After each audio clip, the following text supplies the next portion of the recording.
ஆண்டவராகிய இயேசு கிறிஸ்துவின் நாமத்தினாலே உங்கள் அனைவரையும் ஆசீர்வதிக்கிறேன். இந்த நாளிலும் கூட நாம் கர்த்தருடைய வார்த்தையாய் தியானிக்க போகிறதான தலைப்பு முகங்களை பார். முகங்களை பார். இந்த முகம் இருதயத்தை பிரதிபலிக்கிறதாய் காணப்படுகிறது.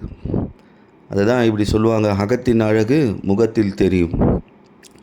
அப்போ அகம் என்பது இருதயம், இந்த இருதயத்தின் அழகு முகத்தில் தெரியும்.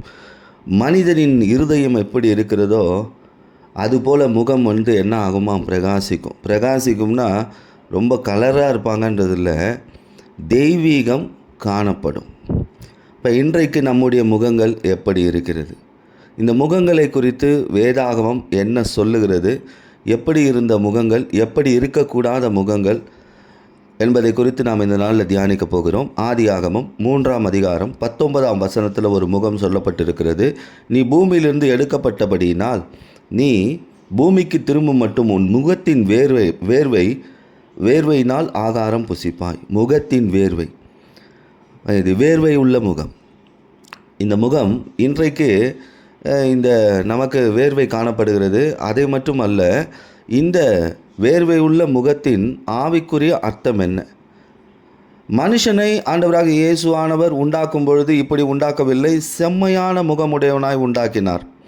ஆண்டவராக இயேசுவோடு அவன் அந்த ஏதேன் தோட்டத்தில் இருக்கும் பொழுது இந்த முகத்தில் வேர்வை இல்லை, இப்படிப்பட்ட காரியங்கள் நடக்கவே இல்லை. அந்த ஏதேன் தோட்டத்தை விட்டு பாவம் செய்து வெளியே வந்த பிறகு முகத்தின் வேர்வை உண்டானது. ஆண்டவராக இயேசுவின் முகத்தைப் போலவே இவனுடைய முகம் இருந்திருக்கிறது. பாவம் செய்த பிறகு முகம் மாறிவிட்டது, வேர்வை வந்துவிட்டது. இந்த வேர்வை துர்நாற்றத்தின் அடையாளம். இப்போ இன்றைக்கு நம் வாழ்க்கையில் துர்நாற்றத்தின் அடையாளம் இருக்கிறதா? உகந்த வாசனையாக ஏதேனுக்குள் இருந்தவன் இப்பொழுது நாற்றமான மனிதனாய் மாற்றப்பட்டிருக்கிறான். அப்போ இந்த முகம் மனிதனுடைய வாழ்க்கை எப்படி மாறி இருக்கிறது என்பதை காண்பிக்கிறது. பாருங்கள், நாற்றமடிக்கிற முகம்.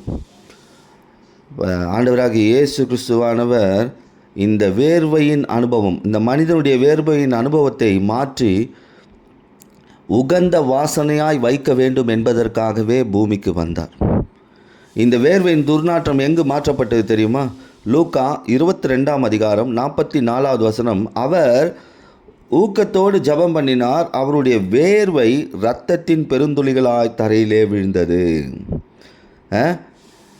நம்முடைய துர்நாற்றமாகிய வேர்வையை மாற்றும்படி அவர் ரத்தம் சிந்தினார். அப்போ இன்றைக்கு உங்கள் வாழ்க்கையில் தேவையில்லாத துர்நாற்றங்கள், வாழ்க்கையில் இருக்கிற தேவையில்லாத துர்நாற்றங்கள், இதை மாற்றும்படியாக தான் ஆண்டவராக இயேசுவானவர் பூமியில் வந்திருக்கிறார்.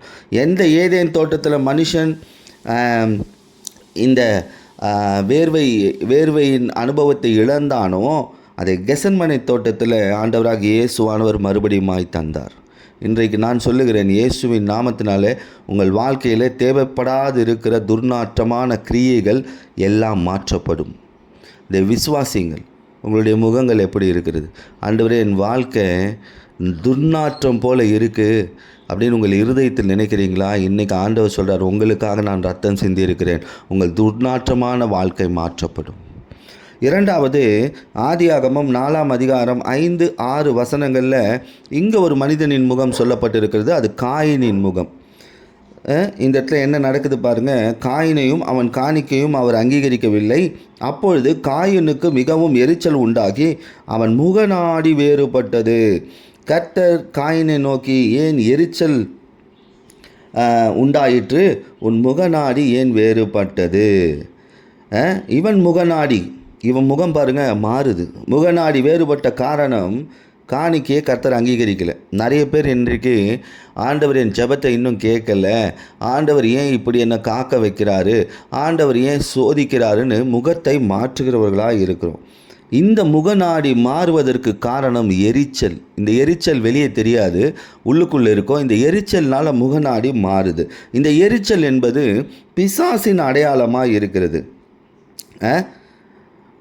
இந்த பிசாசின் அடையாளம் இந்த எரிச்சல். ஆகையால் தான் உங்கள் இருதயத்தில் எரிச்சல் உண்டாக வேண்டாம் என்று ஆண்டவர் சொன்னார். எரிச்சல்னால் கோபம். சங்கீதம் 37:8 கோபத்தை நெகிழ்ந்து உக்கிரத்தை விட்டுவிடு, பொல்லாப்பு செய்ய ஏதுவான எரிச்சல் உனக்கு வேண்டாம். எங்கே எரிச்சல் உண்டோ அங்கே முகநாடி வேறுபடும். இந்த முகநாடி வேறுபட்டதால் தான் காயினுடைய வாழ்க்கை மாறிடுச்சு. காயினுடைய வாழ்க்கை ஆண்டவரோடு இருந்து ஆசீர்வதிக்கப்பட வேண்டியவன், இவன் வாழ்க்கையே மாறிடுச்சு. என்னவா மாறிச்சு தெரியுமா? ஆதியாகமம் 4ஆம் அதிகாரம் 14வது வசனத்தில் நான் சுருக்கமாக சொல்லுகிறேன். பயமான வாழ்க்கை, உலகத்தை பார்த்து பயப்படுறான், அலைந்து திரிகிற வாழ்க்கை, வாழ்க்கையில் எதை நோக்கி போகிறோன்னு தெரியாத அளவுக்கு அலைந்து திரிகிற ஒரு வாழ்க்கை, தேவ சமூகத்தை விட்டு விலகி போனான். இப்போ நம்ம முகநாடி எப்படி இருக்குது? எரிச்சலான முகநாடி இருக்கா? அந்த எரிச்சலான முகநாடியை இன்றைக்கி ஆண்டவருடைய சமூகத்தில் விட்டுடுங்க. இல்லைன்னா உலகத்திற்கு பயந்து வாழ்கிற வாழ்க்கை வந்துடும், அலைந்து திரிகிற வாழ்க்கை வந்துடும், தேவ சமூகத்தை விட்டு விலகி இருக்கிற வாழ்க்கை வந்துடும். இன்றைக்கு நம்ம முகம் எப்படி இருக்கிறது? முதலாவது நான் சொன்னேன், வேர்வை இருந்த முகம், அதை ஆண்டவராக இயேசுவானவர் மாட்டினார். ரெண்டாவது எரிச்சல், கோபம் இருக்கிற முகம், இது நமக்கு வேண்டாம். மூன்றாவது ஒரு அனுபவத்தை ஒரு முகத்தை குறித்து சொல்லுகிறேன். ஆதியாகமம் 31ஆம் அதிகாரம் 2-5 வசனங்களில் லாபான் எனக்கூடிய ஒரு மனிதனுடைய முகத்தை குறித்து சொல்லப்பட்டிருக்கிறது. லாபானின் முகத்தை யாக்கோபு பார்த்தபோது அது நேற்று முன்னால் இருந்தது போல இராமல் வேறுபட்டிருக்க கண்டான். உங்கள் தகப்பனுடைய முகம் நேற்று முந்தின நாள் இருந்தது போல இருக்கவில்லை என்று எனக்கு தோன்றிட்டு. இவன் சொல்கிறான் பாருங்கள், மாமனார் முந்தா நேற்று இருந்தா மாதிரி நேற்று இல்லை முகம், நேற்று இருந்தா மாதிரி இன்றைக்கி இல்லை. யாக்கோபுடைய முகம் இப்படி இருக்குது பாருங்கள், வேறுபட்டு இருக்குது முகம். இது இந்த மனுஷனுடைய சுபாவத்தை காமிக்குது. சூழ்நிலைக்காக யாக்கோபை என்ன பண்ணான்? தனக்காக பயன்படுத்தி கொண்டான். தான் நல்லா இருக்கணுன்றதுக்காக இந்த யாக்கோபு தேவ மனிதனை என்ன பண்ணான்? பயன்படுத்தி கொண்டான். தான் வாழ்க்கையில் ஆசீர்வதிக்கப்படணும் என்பதற்காக இந்த யாக்கோபை பயன்படுத்தி கொண்ட இந்த லாபான் பாருங்கள், இந்த யாக்கோபு தன்னுடைய வேலையை பார்க்கும்பொழுது என்ன ஆகுது? இவனுடைய முகம் வேறுபட்டு இருக்கிறது. நேற்று ஒரு பார்வை, அதுக்கு முந்தின ஒரு பார்வை, இன்றைக்கு ஒரு பார்வை. இன்றைக்கி மனிதர்கள் இப்படி தான் இருக்கிறாங்க. உங்களை பக்கத்தில் இருக்கவங்க எப்படி பார்க்குறாங்கன்றதை பாருங்கள், அப்போ தெரிஞ்சிடும். நேற்று இவங்க நம்மளை எப்படி பார்த்தாங்க, முந்தா நேற்று எப்படி பார்த்தாங்க, இன்றைக்கி எப்படி பார்க்குறாங்கன்னு சொல்லி.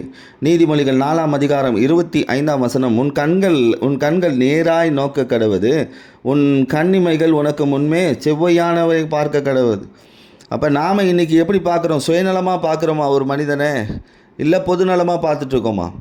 இன்றைக்கு அந்த லாபான் என்ன பண்ணான்? சுயநலமாக பார்த்தான். தனக்கு வேலை ஆகணுன்றதுக்காக என்ன பண்ணான்? யாக்கோபை பக்கத்தில் வச்சுக்கிட்டே இருந்தான். அப்போ இன்றைக்கு நம்முடைய கண் எதை நோக்கிக்கிட்டு இருக்கு? ஒரு பக்கம் தெய்வீகத்தை, ஒரு பக்கம் உலகத்தை. அப்படி இருக்கக்கூடாது. உலகத்தை பார்க்குறோம், நாம் உலகத்தை பார்த்துட்ருக்கோன்னு ஆண்டவருக்கு தெரியும். உலகத்தை பார்த்து கொண்டிருப்பீர்களானால் ஆண்டவருடைய பார்வையில் அது தெரியாது என்று நாம் நினைக்கலாம். ஆனால் ஆண்டவருடைய கண்கள் பூமி எங்கும் உலாவி கொண்டிருக்கிறது. நம்முடைய முகம் எப்படி இருக்கிறது? நம்முடைய பார்வை எப்படி இருக்கிறது? நாம் எந்த மனிதனை சுயநலமாய் பார்த்து கொண்டிருக்கிறோம்? அப்போ நம்முடைய வேறுபாட்டின் முகத்தை கர்த்தர் அறிந்தவராக இருக்கிறார். ஆதியாகமம் 31ஆம் அதிகாரம் 7வது வசனத்தில், உங்கள் தகப்பனோ என்னை வஞ்சித்து என் சம்பளத்தை 10 முறை மாற்றினான், ஆனாலும் அவர் எனக்கு தீங்கு செய்ய தேவன் அவனுக்கு இடம் கொடுக்கவில்லை. இதே யாக்கோபு சொல்கிறான் பாருங்கள், இந்த லாபானுடைய பற்றி சொல்கிறான். இந்த லாபான் என்னை வஞ்சித்தான், என் சம்பளத்தை மாற்றினா, தீங்கு செய்ய நினைத்தான், கர்த்தர் இடம் கொடுக்கல. அப்போ இன்றைக்கு நாம் ஆண்டவராக இயேசுவின் பார்வையில் செம்மையானவர்களாக இருக்கும் பொழுது யார் உங்களை வஞ்சித்தாலும் சரி, ஏமாற்றினாலும் சரி, உங்களை சுயநலமாய் பயன்படுத்தினாலும் சரி, வீழ்கை அவர்களுடையதாக இருக்கும், ஆசீர்வாதம் உங்களுடையதாக இருக்கும். இவனுக்குள்ளே இருந்த வஞ்சனை குணம் பாருங்கள், அதனால தான் முகநாடி வேறுபட்டது. இந்த லாபானுடைய முகநாடி வஞ்சனை குணம், வஞ்சிக்கிற குணம். வஞ்சிக்கிற குணம் இருந்தால் முகநாடி வேறுபடும். இப்போ நம்முடைய முகம் எப்படி இருக்கிறது? வஞ்சிக்கிற குணம் இருக்கா? அது ஆண்டவருக்கு தெரியும். முகம் காண்பித்து கொடுத்து விடும். 4வது காரியம் நான் சொல்கிறேன் பாருங்கள். இங்கே ஒரு மனிதனுடைய முகத்தை குறித்து நான் சொல்லுகிறேன். 1 ராஜாக்கள் 19ஆம் அதிகாரம் 13ஆம் வசனத்தில், அதை எலியா கேட்டபோது தன் சால்வையில் தன் முகத்தை மூடிக்கொண்டு வெளியே வந்து கெபியின் வாசலிலே நின்றான். அப்பொழுது இதோ எலியாவே உனக்கு இங்கே என்ன காரியம் என்று சத்தம் அவனுக்கு உண்டாயிற்று. ஆண்டவர் இங்கே பாருங்கள், தேவ மனிதன் என்ன பண்ணுறான்? சால்வையினால் முகத்தை மூடிக்கொண்டு கெபிக்குள்ளே இருக்கிறான். எலியாவுடைய முகம் எப்படி இருக்குது? மூடிக்கிட்டு கெபிக்குள்ளே இருக்கிறான். பாருங்கள், இது எதை காண்பிக்கிறது என்றால் ஆண்டவராக இயேசுவின் வார்த்தையை விட்டு, தேவ மகிமையை விட்டு ஒளிந்து கொள்கிற வாழ்க்கையை காமிக்குது. அப்படிப்பட்ட முகம் இருக்கா? அவருடைய வார்த்தையை விட்டு அவருடைய மகிமையை விட்டு உலகத்துக்குள்ளே ஒளிந்து கொண்டு இருக்கிற காரியம். தேவ சமூகத்தில் இருக்க வேண்டியவன் ஆராதனை நேரத்தில், துதி நேரத்தில், ஜப வேலையில், கர்த்தருடைய வார்த்தை நேரத்தில் வீட்டுக்குள்ளே உக்காந்துக்கிட்டு டிவி பார்த்துட்டு இருக்கீங்க, உலகபூர்வமான காரியத்தை பார்த்துட்ருக்கீங்கன்னா அப்போவே உங்களுடைய முகம் என்ன ஆகிருக்கு? கெபிக்குள்ளே போயாச்சு. கெபிக்குள்ளே என்ன இருக்கும்? கெபிக்குள்ளே சிங்கம் இருக்கும். கெபிக்குள்ளே போனால் என்ன இருக்கும்? சிங்கம் இருக்கும். உலகத்துக்குள்ளே நம்முடைய வாழ்க்கையை நடத்தும் பொழுது உலகத்தின் சிங்கம் என்ன பண்ணும்? ஒரு நாள் நிச்சயமாய் நம்மை கொன்று போட்டுவிடும். இங்கே தான் ஆண்டவர் சொன்னார், எலியாவே ஏன் இப்படி இருக்கிற? இயேசுவை பார்க்க விருப்பம் இல்லாத வாழ்க்கையை வாழ்ந்துட்டுருக்க. பாருங்கள், இதுக்கு காரணம் என்ன தெரியுமா? இவன் ஏன் அங்கே போனான் தெரியுமா? எசபேல், அசுத்த ஆவி, பிசாசின் ஆவி. இந்த எசபேல் இந்த பயத்தினால முகத்தை மூடிக்கிட்டான். இந்த எசபேல் எனக்கூடிய அந்த அசுத்த ஆவி இவனை கொன்றுமோ, இவனை எதாவது செஞ்சிருமோ, இவன் வாழ்க்கை எதாவது பண்ணுறமோன்னு ஏதோ ஒரு யோசனையில் என்ன பண்ணுறான்? தேவ சமூகத்தை விட்டு போயிருக்கிறான். இன்றைக்கி நம்முடைய முகம் எப்படி இருக்குது? எதை பார்த்துக்கிட்டு இருக்குது? ஆண்டவராக இயேசுவின் முகத்தை பார்த்து கொண்டு இருக்கிறதா அல்லது உலகத்தை பார்த்து கொண்டு இருக்கிறதா? இப்போ உங்களை தடுக்க விரும்பும் எசபேலின் ஆவி இருக்குமானால் அதை பார்த்து பயப்படாதீங்க, முகத்தை மூடாதீங்க. இயேசுவை பாருங்கள். இனி இந்த எசபேல், அதாவது அசுத்த ஆவியை காணவே மாட்டீங்க. ஆண்டவர் அதுதான் சொன்னார், இனி இவளை நீ காண மாட்டேன், உனக்கு விரோதமாக எழும்புகிற இந்த வல்லமையை நீ காண மாட்டேன். இன்றைக்கு இந்த செய்தியை கேட்டுக்கொண்டிருக்கிற தேவ பிள்ளைகளுடைய வாழ்க்கையில் எந்த அசுத்த ஆவி கிரியை செய்து கொண்டிருக்கிறது? எந்த பொல்லாத வல்லமை உங்களை கொலை செய்யலாம் என்று வகை தேடி கொண்டிருக்கிறது? உங்களை அழிக்கலாம் என்று வகை தேடி கொண்டிருக்கிறது? ஆண்டவராக இயேசுவானவர் சொல்கிறார், இனிமே இந்த அசுத்த ஆவி நீங்கள் பார்க்க மாட்டீங்க. என்ன நீங்கள் பார்க்க கற்றுக்கும் பொழுது இனி அசுத்த ஆவிக்கு உங்கள் வாழ்க்கையில் என்ன கிடையாது? இடம் கிடையாது. இப்போ உங்கள் முகம் எப்படி இருக்குது? உங்கள் முகம் யாரை பார்த்து கொண்டு இருக்கிறது? முதலாவது சொன்னேன், ஆதாமின் முகம் வேர்வை, துர்நாற்றத்தின் முகம், அதான் ஆண்டவர் மாற்றினார். ரெண்டாவது நான் சொன்னேன், காயினுடைய முகம் எப்படி இருந்தது? பிசாசின் அடையாளம், எரிச்சல், கோபம். இந்த முகம் நமக்கு வேணாம். அடுத்தது இந்த லாபானின் முகம், அது வேறுபட்டது, முகநாடி வேறுபட்டது. காரணம் வஞ்சிக்கிற குணம், அதாவது ஏமாற்றுகிற எண்ணம். அதே போல் அவனுடைய வாழ்க்கை நீங்கள் பார்த்தீங்கன்னா தீங்கு செய்கிற காரியம், இதெல்லாம் இருந்தால் முகநாடி வேறுபடும். அடுத்தது தேவ சமூகத்தை விட்டு பிசாசுக்கு பயந்து என்ன பண்ணுறது? கெபிக்குள்ளே போயிடுறது. கெபிக்குள்ளே இருக்கிற சிங்கம் எப்படியும் அடிச்சிரும். பாருங்கள் நம்முடைய முகம் எப்படி இருக்கிறது. அடுத்து ஒரு முகத்தை நான் சொல்லுகிறேன். யோவான் 11ஆம் அதிகாரம் 44வது வசனத்தில் இங்கே ஒரு மனிதன் மரித்து போயிருக்கிறான், லாசரு மரித்து போயிருக்கிறான். இவனை என்ன பண்ணுறாங்க? வசனத்தை வாசி பண்ண அந்த சீலையினால், துணியினால் சுற்றப்பட்டிருக்கிறது அவனுடைய முகங்கள். உடல் முழுவதும் சுற்றப்பட்டிருக்கு, ஆனால் முகமும் சுற்றப்பட்டிருக்கிறது. இந்த மரித்தவன் வெளியே வந்தான். அவன் கால்களும் கைகளும் பிரேத சீலைகளினால் கட்டப்பட்டிருந்தது. அவன் முகம் சீலையினால் சுற்றப்பட்டிருந்தது. இயேசு அவனை நோக்கி, இவனை கட்டவிழ்த்து விடுங்கள் என்றார். லாசரு எனக்குடைய தேவ மனிதனுடைய சரீரத்தை குறித்து சொல்லப்பட்டிருக்கிறது. இந்த முகம் மூடப்பட்டிருக்கிறது. இதற்கு காரணம் மரணத்தோடு சம்பந்தப்பட்ட காரியமாக இருக்கிறது. மரணம் போன்ற காரியங்களை மனிதனுடைய முகத்தை சுற்றி கொண்டிருக்கிறது, தெய்வீகத்தை பார்க்க முடியாதபடி. இன்றைக்கே உங்கள் ஆவிக்குரிய வாழ்க்கையில் நாம் ஜீவனோடு இருக்கிறோமா அல்லது மரித்திருக்கிறோமா? நடபயணமாக இருக்கிறேன்னு சொல்லுவாங்க பாருங்கள், அதுதான். இன்றைக்கு ஆண்டவராக இயேசுவானவர் வந்திருக்கிறார் உங்களுடைய மரண வஸ்திரத்தை உங்கள் முகத்தை விட்டு எடுத்து போடும்படி. எந்த மரண காரியங்கள் உங்கள் வாழ்க்கையை, உங்கள் சரீரத்தை, உங்கள் முகத்தை சுற்றி இருக்கிறது? இன்றைக்கு ஆண்டவர் வந்திருக்கிறார். அன்றைக்கு கல்லறைக்கு வந்தார், லாசருவே வெளியே வான்னு சொன்னார். இன்றைக்கு இந்த செய்தியை கேட்டுக்கொண்டிருக்கிற தேவ பிள்ளைகளுடைய வாழ்க்கையில் ஆண்டவருடைய வார்த்தை வந்திருக்கிறது. நீ உன் மரண கட்டிலிருந்து வெளியே வருவாய். உன் முகத்தை சுற்றி இருக்கிற மரண காரியங்கள்லேருந்து வெளியே வருவாய். எந்த காரியம் சுற்றி இருக்க ஆண்டவர்கிட்ட சொல்லுங்கள், ஆண்டவரே இப்படிப்பட்ட ஒரு சூழ்நிலையில் நான் இருக்கிறேன், சிக்கப்பட்டு இருக்கிறேன். ஆனால் நீர் நினைத்தால் என் மரண அவஸ்தையை மாற்ற முடியும். ஆண்டவர் இந்த நாளைக்கு இந்த இடத்துல செய்த காரியம், மரணத்தினால் முகம் மூடப்பட்டிருந்த அந்த முகத்தை மாற்றினார். அன்றைக்கு மரித்தவர்களுக்கு அவர் அற்புதம் செய்தாரானால் இன்றைக்கு நமக்காக ரத்தம் சிந்திருக்கிறார். நமக்காக அவர் அற்புதங்களையும் அடையாளங்களையும் செய்து கொண்டிருக்கிறார். அதை விசுவாசியுங்கள். இன்றைக்கு நம்முடைய முகங்கள் எப்படி இருக்கிறது? கடைசியாக ஒரு வசனத்தை வாசித்து நாம் நிறைவு செய்வோம்.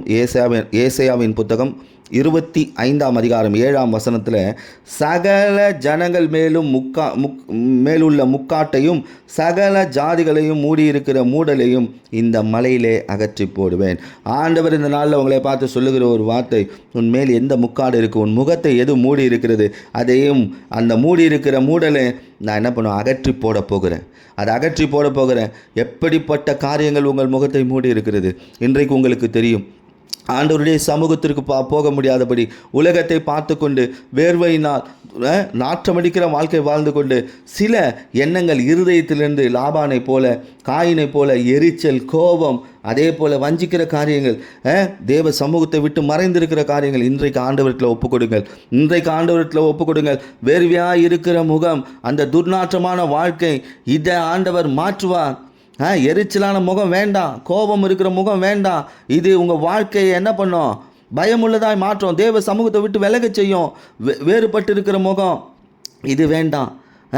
இந்த முகம் மற்றவர்களை வஞ்சிக்கும், வாழ்க்கையை தோல்வியில் கொண்டு போய் வைக்கும், ஆசீர்வாதங்களை இழக்க செய்யும்.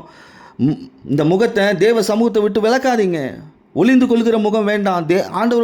ஆண்டவராகிய இயேசுவின் முகத்தை பார்த்து வாழ்கிற வாழ்க்கை வாழுங்க. உங்கள் முகத்தை சுற்றி இருக்கிற மரண வஸ்திரம் அவர் மாற்றுவார். உங்கள் சரீரத்தை சுற்றி இருக்கிற மரண வஸ்திரம் அதை அவர் மாற்றுவார். அசுத்த ஆவிக்கு பயந்துருக்கிறீங்களா? அதை அவர் மாற்றுவார். இனி அதை காண மாட்டீங்க. உங்கள் மேல் இருக்கிற முக்காட்டையும் மூடலையும் அவர் அகற்றி போடுவார். இதை விசுவாசிங்க. நிச்சயமாகவே உங்களுடைய முகங்கள் மாற்றப்படும். இந்த முகமானது இருதயத்தின் அடையாளமாக இருக்கிறது, பிரதிபலிப்பாக இருக்கிறது. இந்த நேரத்தில் எந்த சூழ்நிலையில் இந்த செய்தியை கேட்டுக்கொண்டு இருக்கிறீர்கள், உங்கள் முகங்களை மாற்ற அவர் வல்லவர். உங்கள் கண்ணீரை மாற்ற அவர் வல்லவர். உங்கள் வாழ்க்கையை வளமாய் மாற்றி ஆசீர்வதிக்க அவர் வல்லவர். மனிதனால் கூடாதது இயேசுவினால் கூடும். ஆண்டவராகிய இயேசுவினால் உங்கள் முகங்களை பிரகாசமுள்ளதாய் மாற்ற முடியும். விசுவாசியுங்கள். இந்த முகங்களை பார் என்கின்ற தலைப்பில் கர்த்தருடைய வார்த்தையை இந்த நாளில் கேட்டிருக்கிறீர்கள். இந்த செய்தி உங்களுக்கு பயனுள்ளதாக இருக்கும் பட்சத்தில் இதை மற்றவர்களுக்கு பகிருங்கள். கர்த்தர் உங்களையும் உங்கள் குடும்பங்களையும் உயர்த்தி ஆசீர்வதிப்பாராக. ஆமென்.